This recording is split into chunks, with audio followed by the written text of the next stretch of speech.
അതൊരു ചാനലാ. ചീള കേസ്. അവനല്ല വേണ്ടേ? എനിക്കൊന്നുമില്ല. വല്ല കാശ് വാങ്ങിച്ചിട്ടുണ്ടാകും എല്ലാവരുടെ കയ്യിൽ നിന്ന്. Hello guys, it's me Danny. അങ്ങനെ നമ്മുടെ മിനു ചേച്ചി കുറച്ച് ദിവസം മുമ്പ് കുറച്ച് ഇൻ്റർവ്യൂവും കാര്യങ്ങളും ഉണ്ടായിരുന്നു. നമ്മൾ ചിലത് വിട്ടുപോയിട്ടുണ്ടായിരുന്നു കേട്ടോ. അപ്പോൾ അതിനകത്ത് നമ്മുടെ ലാലേട്ടൻ്റെയും മമ്മൂക്കായൻ്റെയൊക്കെ പേരുകൾ പറയാതെ പറയുന്നുണ്ട്. എതിർകക്ഷിയിൽ കുറച്ച് കാര്യങ്ങളൊക്കെ ചോദിക്കുമ്പോൾ ചേച്ചി മിന്നായം പോലെ എന്നുള്ള രീതിയിലൊന്ന് തട്ടി വിട്ടിട്ടുണ്ടായിരുന്നു. പിന്നെ ഇപ്പോൾ പറയുന്ന 25 ലക്ഷം രൂപയാണ് ചേച്ചിക്ക് ഓഫർ കിട്ടിയിരിക്കുന്നത്. പക്ഷെ ചേച്ചി സത്യസന്ധത ആയതുകൊണ്ട് എന്താ പറയണ്ടേ, ഈ ഒരു കാര്യം ഞാൻ നീതിക്ക് വേണ്ടി മാത്രമേ പോരാടത്തുള്ളൂ എന്നൊക്കെയാണ് ചേച്ചി പറയുന്നത്. എനിക്ക് പൈസയൊന്നും വേണ്ട എന്നുള്ള രീതിയിലാണ്. ഓക്കെ, എന്തായാലും നമുക്ക് നേരത്തെ ഇന്റർവ്യൂ ഒന്ന് കണ്ടു നോക്കാം. കുട്ടികളെ പൂട്ടിയിട്ട് പീഡിപ്പിച്ച ദേശീയ അവാർഡ് നേടിയ നടൻ സൂപ്പർ സ്റ്റാർ എന്നൊക്കെ പറയുമ്പോൾ അത് മോഹൻലാൽ ആണോ എന്ന് സംശയിക്കുന്ന പലരും ഉണ്ട്. ഗ്രഹങ്ങളൊക്കെ ഉടഞ്ഞു വീഴുമല്ലോ മിനു. എല്ലാം വീഴും, എല്ലാം കുലുങ്ങും. അത് ഉറപ്പ് തന്നെ. ലാലേട്ടൻ്റെ പേരൊക്കെ എടുത്ത് നൈസായിട്ട് എടുത്തിരുന്നുണ്ട്. പിന്നെ ഒരു പേര് ദോഷവും കേൾപ്പിക്കാത്തൊരു വ്യക്തിയാണ് മമ്മൂക്ക.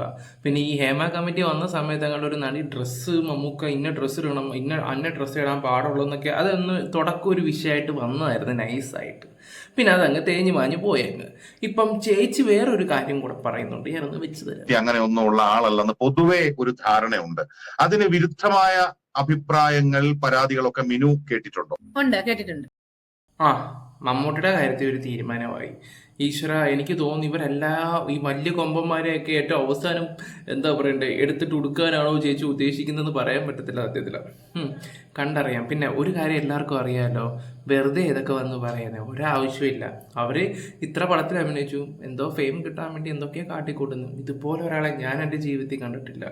എത്ര പേരാണ് 1, 2, 3 വട്ടമൊക്കെ അവരെ മോശമായിട്ട് പെരുമാറിയത്. ഒരു വട്ടം ഒരു അനുഭവം ഉണ്ടായി കഴിയുമ്പോൾ പിന്നെയും ചെല്ലുമ്പോൾ തന്നെ നിങ്ങൾ ആലോചിച്ച് നോക്കണം. ചേച്ചിക്കെതിരെ പരാതി ഉണ്ടെന്നൊക്കെ പല തരത്തിൽ പല കോണുകളിൽ നിന്ന് ഇങ്ങനെ വാർത്തകൾ വരുന്നുണ്ട്. ഇപ്പോ ആ പരാതികളിൽ സൂപ്പർ താരങ്ങളും പെടുന്നുണ്ട് എന്ന് ഇതിന് ബോധ്യമുണ്ടോ? എന്ത് ചോദിച്ചാലും സ്ട്രോങ് ആയിട്ട് പറയും ഉണ്ട്. ഈശ്വര, ഇതൊക്കെ ആലോചിക്കുമ്പോഴേ എനിക്ക് ദണ്ണം വരുന്നത്. ഒരു ഇതില്ല. ഈ മമ്മൂട്ടിയും മോഹൻലാലിൻ്റെ ഒക്കെ കഥകൾ കേട്ടിട്ടേ ഉള്ളൂ, എല്ലാവരും പറഞ്ഞിട്ടുണ്ട്. ആരാണോ ഈ മഹത് വ്യക്തികൾ എന്നാണ് ഞാൻ ആലോചിക്കുന്നത്. എനിക്ക് തോന്നുന്നു സമയമാകുമ്പം ബോംബ് പൊട്ടിക്കാനായിരിക്കും. നമുക്ക് എന്തായാലും വെയിറ്റ് ചെയ്യാൻ ചേച്ചിയുടെ ബോംബ്. പറഞ്ഞായിരുന്നു ലാലേട്ടനെ പരിചയപ്പെടുത്താന്ന് പറഞ്ഞു മുകേഷ്. എന്നിട്ട് എന്നോട് പറഞ്ഞു മിനുവിന്റെ റൂം ലാലേട്ടന്റെ റൂമിന്റെ ഓപ്പോസിറ്റ് ആയിരിക്കും. ഈശ്വര, മിനുവിന്റെ റൂമിന്റെ അടുത്ത് ലാലേട്ടന്റെ റൂം. ലാലേട്ടനാണ് ഈ ലോക്കൽ ലോഡ്ജിലൊക്കെ അതിന് പോയി കിടക്കുക സത്യത്തിലാണ്. അപ്പോൾ ഇവർ ഇത്രയും വലിയ സ്റ്റാറാണോ? എനിക്കറിയാൻ വയ്യാത്തതുകൊണ്ട് ചോദിക്കുകയാണ്. ഇത്രയും വലിയ സ്റ്റാറായിട്ട് ലാലേട്ടൻ്റെ റൂമിൻ്റെ അടുത്തെന്നൊക്കെ പറയുമ്പോൾ എന്തോ പറയാനാ. ഈ എല്ലാവരും വന്നിട്ട് ഈ കാര്യങ്ങൾ ഓപ്പണായിട്ട് തുറന്ന് സംസാരിക്കുന്നുണ്ട് ഇവരുടെ അടുത്ത്. ഞാനൊരു കാര്യം പറയട്ടെ. ഇപ്പം നിങ്ങൾ കാണുന്ന ഇപ്പം സ്ത്രീകളൊക്കെ കാണുന്നുണ്ട്. ഓക്കെ, നമ്മളതിനൊരു അവസരം കൊടുത്താലല്ലേ കയറി സംസാരിക്കത്തുള്ളൂ, അല്ലെങ്കിൽ സംസാരിക്കുമോ? നിങ്ങളൊന്ന് ചിന്തിച്ചു നോക്കിയേ. നമ്മളൊരു അവസരം കൊടുത്താലേ അത് സംസാരിക്കത്തുള്ളൂ. ആരും ഈ അവസരങ്ങൾ കൊടുക്കുന്നത് ഒന്ന് ആലോചിച്ച് നോക്കി. എല്ലാവരും ഇവരെയാണ് ഇങ്ങനെ പീഡിപ്പിച്ചുകൊണ്ടിരിക്കുന്നതൊക്കെ. പക്ഷെ ഇവരൊന്നും ചെയ്തിട്ടില്ല. ഞാനെല്ലാം നോക്കി കണ്ട് ചിരിച്ചുകൊണ്ടിരിക്കുകയാണെന്നാണ് ഇവർ പറയുന്നത്. എന്തോ. അതുപോലെ തന്നെ ബാലേന്ദ്രൻ, എൻ്റെ പൊന്നോ, 3 വട്ടം അയാൾ മോശമായിട്ടുള്ള രീതിയിലാണ്. ഇത് കണ്ടിട്ട് ഞാൻ വാഷ്റൂമിൽ പോയ കഥകളൊക്കെ ഞാൻ ഇന്നലത്തെ വീഡിയോയിലെല്ലാം സംസാരിക്കുകയും കൂടെ ചെയ്തതാണ്. പിന്നെ മറുനാടൻ ചാനലിൽ വന്നിട്ട് അദ്ദേഹം കുറച്ച് കാര്യങ്ങൾ സംസാരിക്കുന്നുണ്ടായിരുന്നു. അത് ഞാൻ പ്ലേ ചെയ്തുതരാം. ചേച്ചി എൻ്റെ മറുപടിയൊക്കെ കൊടുക്കും. അവരെന്തൊക്കെയോ വിളിച്ചു പറഞ്ഞാൽ ഇവിടെ ആകാശം ഇടിഞ്ഞു വീഴും, മന്ത്രിമാർ രാജിവെക്കും, MLA മാർ നാടുവിടുമെന്നൊക്കെയാണ്. ആകപ്പാടെ 2 സിനിമയിൽ അഭിനയിച്ചു എന്ന് അവകാശപ്പെടുന്നു. അവർ പോലും അവകാശപ്പെടുന്നത് 2 സിനിമയിൽ അഭിനയിച്ചു എന്നാണ്. അവർ പറയുകയാണ് മലയാള സിനിമയിലെ ഒരുമാതിരിപ്പെട്ട എല്ലാ നടന്മാരും അവരെ പീഡിപ്പിച്ചു, 2 മന്ത്രിമാർ പീഡിപ്പിച്ചു, 17 ഭരണകക്ഷി MLA മാർ പീഡിപ്പിച്ചു എന്നൊക്കെ പറഞ്ഞാൽ ഇത് ബ്ലാക്ക് മെയിലിംഗ് ആണ് എന്ന് വ്യക്തമാണ്. മറുനാടൻ നല്ല രീതിയിലാണ് കാര്യങ്ങൾ പ്രസന്റ് ചെയ്തത്. ചേച്ചിക്ക് കൊണ്ടായിരുന്നു. പക്ഷെ ഇവരുടെ മറുപടി, തിരിച്ചുള്ള റിപ്ലൈ, എൻ്റെ പൊന്നോ, സത്യം പറഞ്ഞാൽ ഇത് എങ്ങനെ സാധിക്കും, ഇങ്ങനെ കൊടുക്കാൻ പറ്റുമെന്ന് ഞാൻ ആലോചിച്ചുകൊണ്ടിരിക്കുന്നത്. വല്ലാത്ത കഷ്ടം തന്നെ. എന്തായാലും ഞാനൊന്ന് വെച്ച് തരാം, നിങ്ങളൊന്ന് കേട്ട് നോക്ക്. അതൊരു ചാനലാ. ചീള കേസ്. അവനല്ല വേണ്ടേ? എനിക്കൊന്നുമില്ല. എനിക്കൊന്നും താങ്കൾക്കെതിരെ ഇങ്ങനെ വാർത്ത കേട്ടൊക്കെ വന്നു. വല്ല കാശ് വാങ്ങിച്ചിട്ടുണ്ടാകും എല്ലാവരുടെ കയ്യിൽ നിന്ന്, മുകേഷിന്റെ ബാലേന്ദ്രമേനൊക്കെ വല്ല കാശ് വാങ്ങിച്ചിട്ടുണ്ടെങ്കിൽ. ഇവനിട്ടല്ലേ പണ്ട് എയർപോർട്ട് വെച്ച് അടി വാങ്ങിയത്. ഇവനെ ഞാൻ എയർപോർട്ടിൽ കണ്ട, എന്നെ പറ്റി എന്തെങ്കിലും അനാവശ്യം പറഞ്ഞോ, അവനെ എയർപോർട്ടല്ല എൻ്റെ മുമ്പിൽ കണ്ട അവൻ്റെ പാലിലോ ഒറ്റ കൊടുക്കും. അയ്യേ അവനൊക്കെ ചീളി. ഇനിയിപ്പം ബാലേന്ദ്രൻ്റെ മുകേഷിൻ്റെ തലയിൽ വെക്ക്, പൈസ കൊടുത്തിട്ടായിരിക്കും ഇതൊക്കെ പറയുന്നത്. ചേച്ചി പിന്നെ എല്ലാം നല്ലതാണല്ലോ പറയുന്നത്. 1-2 അല്ല 25 ലക്ഷം രൂപയൊക്കെയാണ് ചേച്ചിക്ക് ഓഫർ വന്നത്. അതിൻ്റെ കാര്യങ്ങളൊന്നും ചേച്ചി കൂടുതലൊന്നും പറയുന്നില്ല. എന്തായാലും ചാനലുകാർക്ക് അടിച്ചു പൊളിക്കാനുള്ളതായിട്ടുണ്ട്. മാതൃഭൂമിയോ, ന്യൂസ് 18, ഏഷ്യാനെറ്റ്, കേരള വാർത്ത, മലയാള വാർത്ത ഇപ്പൊ പറ, അതൊക്കെയാണ് അതിനൊക്കെയാണ് ചാനൽ എന്ന് പറയുന്നത്. ഇവനൊക്കെ പോലെ ഈ മലയാളം മറന്നാടി അടിയും കൊണ്ട് ചാകാറായി ഇപ്പോഴും വന്നിട്ടിരുന്നു. അയ്യാ പോട്ടെ പുല്ല്, വെറും പുല്ല്. അയ്യേ അവനൊക്കെ പേര് പറയുന്ന ആണില്ലേ. ചീള് കേസാണ് അതൊക്കെ, ചീള് കേസ്. അത് I don't bother about him. അതൊന്നും ഒരു കാര്യമില്ല. അതിപ്പം മിക്കവാറും കൊടുത്തോണ്ടിരിക്കുന്നത് ഇങ്ങനെ പറ, മിനു 2 പടത്തിലേ അഭിനയിച്ചിട്ടുള്ളൂ, 50 നടന്മാരെ അങ്ങനെ ആൾ പറയുന്നുണ്ട്. അവന് അത്രേ വിവരമുള്ളൂ. ഞാൻ എത്ര ഇവനൊക്കെ വിചാരിച്ചാൽ എന്നെ ഡിമ്മാക്കാൻ പറ്റുമോ? ഡിമ്മാക്കാൻ പറ്റില്ല ചേച്ചി.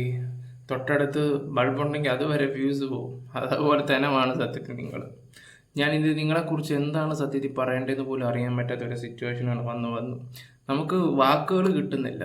അതേ രീതിയിലാണ് ഇവരിങ്ങനെ പൊയ്ക്കൊണ്ടിരിക്കുന്നത്. പക്ഷേ ഞാനൊരു കാര്യം പറയാം, ഇപ്പം ഈ സിനിമ ഇൻഡസ്ട്രിയിൽ തന്നെ ഒരുപാട് പെൺകുട്ടികൾക്കല്ലാതെ ഉണ്ടായിട്ടുണ്ടെന്നൊക്കെ പറയുന്നുണ്ട്. ഓക്കെ, അവരുടെ ഭാഗത്ത് ചിലപ്പോൾ ന്യായം ഉണ്ടെങ്കിൽ പോലും ഇതുപോലുള്ള ഓരോ തോൾമാർ വരുമ്പോൾ ആൾക്കാർ അങ്ങോട്ട് വിശ്വസിക്കില്ല. ഓരോരുത്തരെ കണ്ണിൽ പൊടിയിടാൻ വേണ്ടി ഓരോ തോൾമാർ വരുവാന്ന് കരുതും. അപ്പോൾ ഒന്ന് ആലോചിച്ച് നോക്കിയേ, നീതി കിട്ടേണ്ടവർക്ക് കിട്ടുമോ ഇല്ലയോ? ഇല്ല. ഇതുപോലുള്ള അവൾമാർ വരുവാണെങ്കിൽ തീർച്ചയായിട്ടും കിട്ടത്തില്ല. എന്തായാലും ബാക്കിയും കൂടെ കേട്ടിട്ട് നമുക്ക് നിർത്താം. പുലിയാന്ന് പറയുന്നില്ല, മിനു തന്നെ.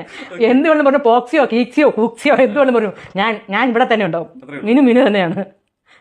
അല്ലാതെ നിങ്ങളൊന്ന് ഒരു യൂട്യൂബേഴ്സ് വിചാരിച്ചാലോ ഒന്നും എന്നെ ഡിമാക്കാൻ പറ്റില്ല. എൻ്റെ ലക്ഷ്യം വേറെയാണ്, നീതി. ഇനി വലിയ വലിയ കാര്യങ്ങൾ ചെയ്യാൻ പോകുമ്പോഴാണ് ഇതുപോലത്തെ ചീള് കേസുണ്ട്. ഇനി ഇതുപോലെ ഇങ്ങനെയുള്ള ചീള് കേസ് എന്നിട്ട് പറയരുത്. പറയുമ്പോൾ നല്ല അഭിമാനമുള്ളവരുടെയൊക്കെ പേര് പറ. ഈ യൂട്യൂബേഴ്സ്, ഇവന് യൂട്യൂബിനല്ലേ, ഇവന് അതുകൊണ്ട് ജീവിക്കുന്നില്ല, യൂട്യൂബ് കൊണ്ട് ജീവിക്കുന്നില്ലേ. മറുനാടൻ മലയാളത്തെ പേരും കളഞ്ഞു ഈ ചാനൽ. ഇപ്പോൾ 25 lakhs ഒരാൾ ഓഫർ ചെയ്തു കേസ് സെറ്റിലാക്കാൻ. മിനു പറയുന്നത് എന്താണെന്ന് വെച്ചാൽ എത്ര എന്ന് പറഞ്ഞു. ഞാൻ പറഞ്ഞു പറ്റില്ല, ഞാൻ അനുഭവിച്ചൊരു വേദന.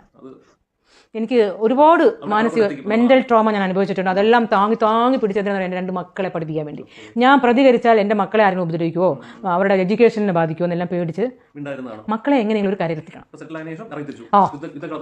തിരിച്ചു പാടുപെട്ടിക്കൊണ്ടിരിക്കും. അവസാനം കൊണ്ട് അടങ്ങത്തുള്ളൂ. ഞാൻ ഇറങ്ങിയതെങ്കിൽ ഞാൻ ജയിച്ചിട്ടേ തിരിച്ചു വരത്തുള്ളൂ. പോസ്കോ കിസ്കോ എന്നൊക്കെ പറയുന്നു.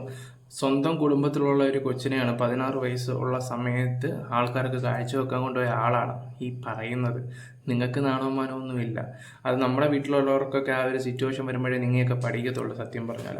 പിന്നെ ഒരു കാര്യം, ഈ കേസ് നല്ല രീതിയിൽ നിങ്ങൾക്ക് പണി വരുന്നുണ്ട് സത്യത്തിൽ. അത് നിങ്ങൾക്ക് കിട്ടുമ്പോഴേ അത് നിങ്ങൾ പഠിക്കത്തുള്ളൂ. പിന്നെ നിങ്ങളുടെ കുട്ടി മക്കളൊക്കെ ഉള്ളതല്ലേ, അവരെ ഓർത്തെങ്കിലും ഇനിയെങ്കിലും നിർത്തിക്കൂടെ? എന്തിനാ ഇങ്ങനെ കിടന്ന് ചിലക്കുന്നത്? നിർത്തി അവരവരുടെ കാര്യങ്ങൾ നോക്കുക. നിങ്ങൾക്ക് ഫെയിമിന് വേണ്ടിയാണ് നിങ്ങൾ ഈ ചെയ്യുന്നത്. എന്തായാലും ഇത് ഒട്ടും നല്ലതായിട്ട് പറയുന്നില്ല. ഇപ്പോൾ ബാലേന്ദ്രൻ കേസ് കൊടുത്തിട്ടുണ്ട്, അങ്ങനെ പല ആൾക്കാരും പണി കൊടുത്തിട്ടുണ്ട്. പണി കൊടുത്തുകൊണ്ടിരിക്കുകയാണ്. ശരിക്കും പെട്ടുപോകും. അത്ര എനിക്കിപ്പോൾ പറയാൻ പറ്റത്തുള്ളൂ. എന്തായാലും കണ്ടില്ലേ, ഇപ്പോൾ ഓരോ മമ്മൂട്ടി മോഹൻലാലിൻ്റെ ഒരു ഇൻഡ് കൊടുത്തിട്ട് കഴിഞ്ഞ്, ഇല്ല ലോകേഷ് കനകരാജിൻ്റെ മൂവിയുടെ കൂട്ട എല്ലാത്തിൻ്റെയും ചെറിയൊരു ഇൻഡ് കൊടുത്തിടും.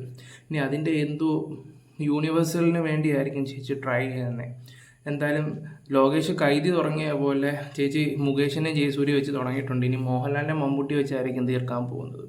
ഞാൻ ഇതിനെക്കുറിച്ച് ഇനി കൂടുതലൊന്നും സംസാരിക്കുന്നില്ല. Guys, love you all, by.